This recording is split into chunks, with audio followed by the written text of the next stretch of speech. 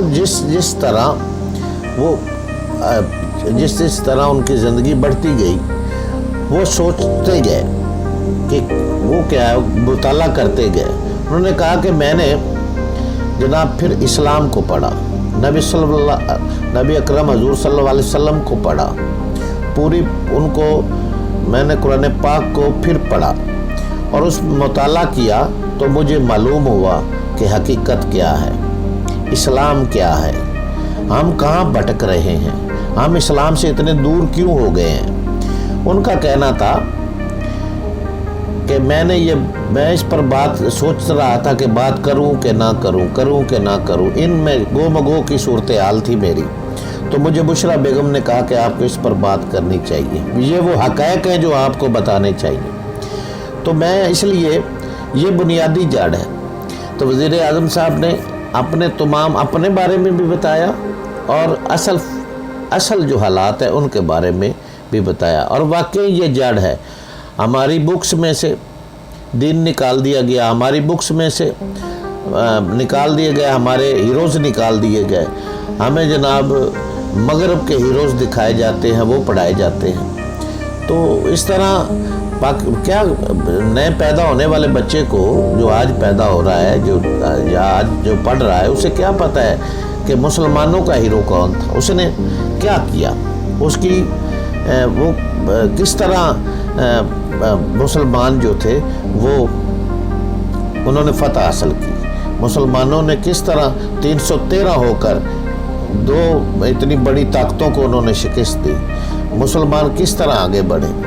ان کو چاہیے کہ خالد بن ولید کا وہ پڑھے، مسلمان لڑکے نوجوان تاریخ کی طرف آئیں، خالد بن ولید کو پڑھے تو انہیں پتہ چلے کہ اسلام کیا ہے، جذبہ کیا ہے۔ چند ہزار کی فوج 1.5 لاکھ سے لڑ جاتی تھی، تو جذبہ کیا تھا۔ تو اس طرح انہوں نے بہت خوبصورت بات کی۔ سیرت النبی صلی اللہ علیہ وسلم کی کانفرنس میں انہوں نے حقائق بتائے، اور یہ وہ حقائق حقیقت میں ہیں جنہیں ہمیں ماننا چاہیے، اور یہ ہمارے نصاب میں ہونے چاہیے۔